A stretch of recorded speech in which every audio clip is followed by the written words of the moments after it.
plane takes off from a runway. A mountain is visible in the distance. The distance between the takeoff point and the mountain is 11 kilometers. The plane takes off at an angle of 10 degrees. There is a tree 5 kilometers from the takeoff point. When the plane flies over the tree, the angle at which it rises changes to 6 degrees and flies on. What is the altitude of the plane as it flies over the mountain? If you want, you can pause the video and try the exercise out yourself first.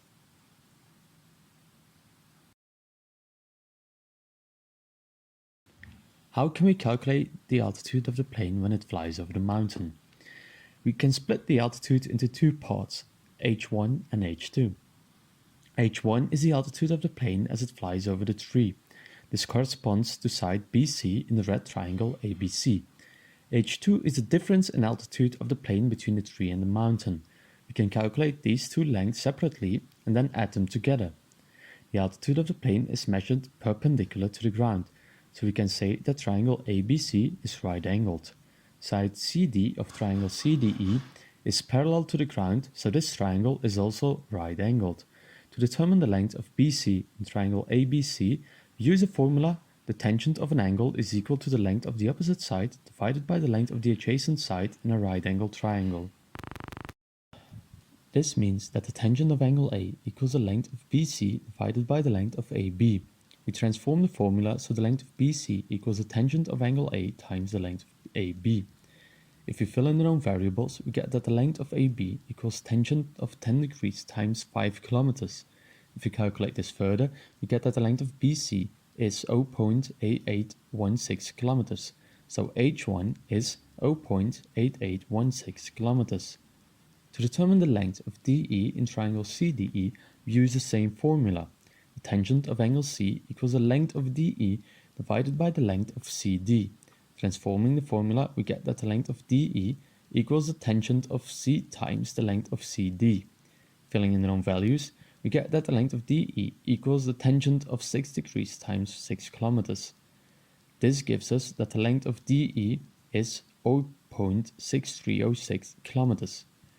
We know that the altitude equals h1 plus h2. So 0.8816 kilometers plus 0.6306 kilometers, we get that the altitude is approximately 1.51 kilometers. The altitude of the plane when it flies over the mountain is 1.51 kilometers.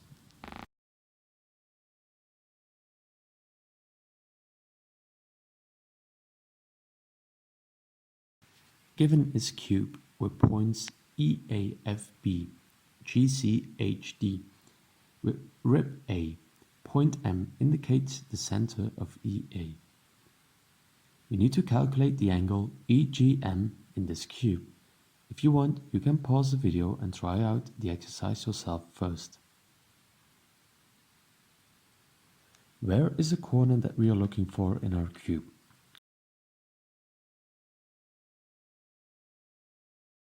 Firstly, we connect points E and G with each other, like you can see in the video. Next, we connect points M and G with each other. The angle that arises between these two lines is the angle that we are looking for, namely angle EGM. To calculate this angle, we will work with the triangle EGM. Which values do we know of triangle EGM? We know that M is the middle of the side EA. EA has a length of A. We also know that EM equals MA. So EM has a length of half of A. We can also calculate the length of EG. We can see that triangle EGH is a right-angled triangle. We know that the lengths of the sides GH and EH equals A. Because it is a right-angled triangle, we can use the Pythagorean theorem to calculate the length of EG. EG equals the square root of EH squared and GH squared. If we fill in unknown values, we get that EG equals the square root of A squared plus A squared. EG equals the square root of 2 times A squared. We can further simplify this to EG equals the square root of 2 times A. We have found the length of two sides of the triangle EGM. We can now calculate the angle EGM. We know that the triangle is a right-angled triangle. We know the lengths of the adjacent and opposite side of angle G. We can use the formula for the tangent. Tangent G equals A divided by square root of 2 times A. We can eliminate a in both the numerator and the denominator, and then we get that the tangent of g equals 1 divided by 2 times the square root of 2. We solve this using a calculator, and then we find that angle g equals 19 degrees.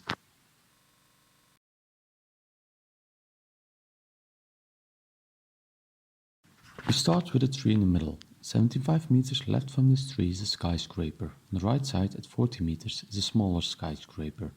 A bird flies from the top of the left skyscraper to the foot of the tree. The angle between the flight path of the bird and the ground is 48 degrees. Then the bird flies from the foot of the tree to the top of the smaller skyscraper. The angle here is 56 degrees. If the bird flies the shortest route between the tops of the two skyscrapers, how much shorter would its flight path be? If you want, you can pause the video now and try to solve the question on your own.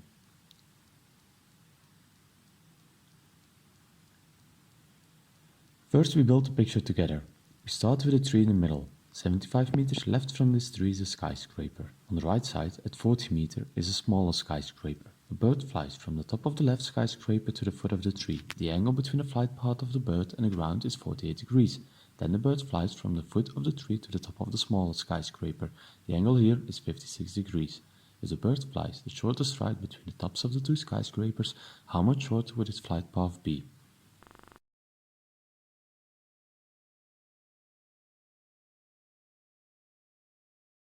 First question here. What is the shortest route? This is the straight line the bird would take from the top of one building to the top of the other building. We now have visualized the short route and the long one. But what was the question again?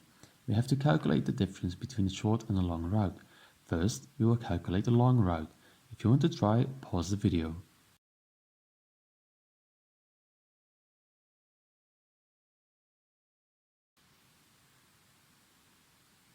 We are looking for right-angled triangles. Let us start with the first part of a flight. Flight is a part of a right-angled triangle. We suppose the building is perpendicular to the ground. This triangle we will call ADM. Here we know the angle of M is 48 degrees. We also know the length of the adjacent side, DM, is 75 meters. We are looking for the length of the hypotenuse, AM. We can find the length using the formula to calculate the cosine of angle M. In a right-angled triangle, the cosine of angle M equals the length of the adjacent side divided by the length of the hypotenuse. Filling in the known values, angle M is 48 degrees and side DM is 75 meters. Now we turn the equation so the unknown AM is on the left. On the right side, we have 75 divided by the cosine of 48 degrees. The result of this calculation is 112 meters and 9 centimeters.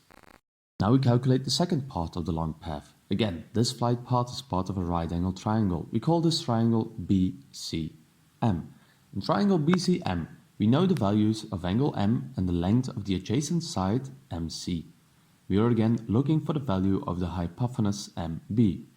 As with the first triangle, we can find this value by using the formula to calculate the cosine of angle M.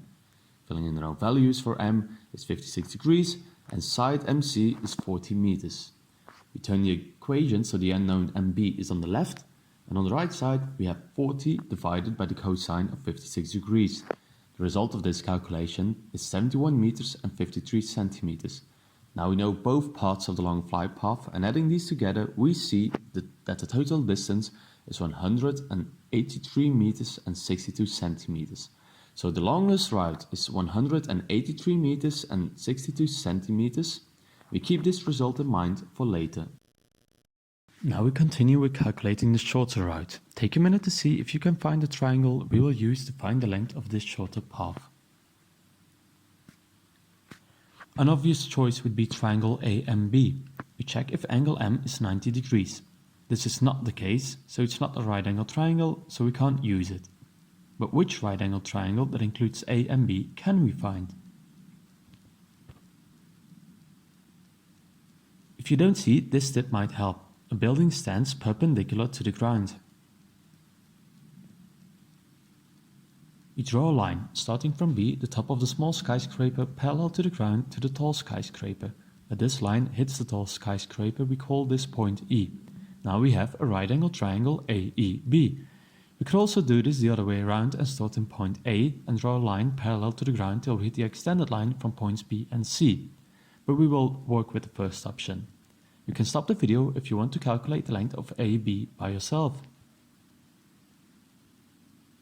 Before we can calculate AB, we need more values of triangle AEB. We can easily find the length of EB. EB's length is the distance between the two buildings. We can find this by adding DM to MC. This is 75 meters plus 40 meters, which gives us a total of 115 meters. It will be more work to calculate the length of AE. We could also use the angles of A or B to find AB. We can't find them without knowing the length of AE first. So we'll just stick with finding the length of AE. The length of AE is the difference in height between the two buildings. This we can calculate by subtracting the length of ED, the height of the small building, from AD, the height of the taller building. The length of ED equals the length of BC. We have the length of these two sides, then we can apply the Pythagorean theorem to calculate the length of the third side, AB. We start with the length of AD, part of triangle ADM. We know the angle of M and the length of the adjoining side, DM. We need to find the opposite side, AD of angle M. We can find the length using the formula to calculate the tangent of angle M. The tangent of angle M equals the length of the opposite side divided by the length of the adjacent side. Filling in the known values, angle M is 48 degrees and side DM is 75 meters. Now we turn the equation so the unknown AD is on the left. On the right side we have 75 multiplied by the tangent of 48 degrees. The result of this calculation is 83 meters and 30 centimeters. In triangle BCM we can use the same method to find the length of BC. We know the angle of M in this triangle and the length of the adjoining side, CM. We use a formula to calculate the tangent of angle M to calculate the length of the adjacent side, BC. Filling in the known values, angle M is 56 degrees and side CM is 40 meters.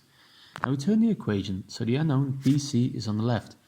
On the right side we have 40 multiplied by the tangent of 56 degrees. The result of this calculation is 59 meters and 30 centimeters. The length of AE equals the length of AD minus the length of ED. This equals the length of AD minus the length of BC. So this equals 83 meters 30 centimeters minus 59 meters 30 centimeters, which gives us the length of AE, 24 meters. We have the length of two of the sides of triangle AEB, so now we can use the Pythagorean theorem. The theorem says that the square of AB equals the square of AE plus the square of EB. We take the square root of both parts of the equation. We fill in the known values, so AB equals the square root of 24 squared plus 115 squared. AB equals approximately 117 meters and 48 centimeters. To calculate the difference between the long and the short path, we take the length of the long path, which is 183 meters and 62 centimeters, minus the length of the short path, 117 meters and 48 centimeters. This gives us a difference of 66 meters and 14 centimeters. All that's left is to formulate an answer to the question. When the bird takes the shortest ride between the tops of the two skyscrapers, its flight path would be 66 meters and 14 centimeters less.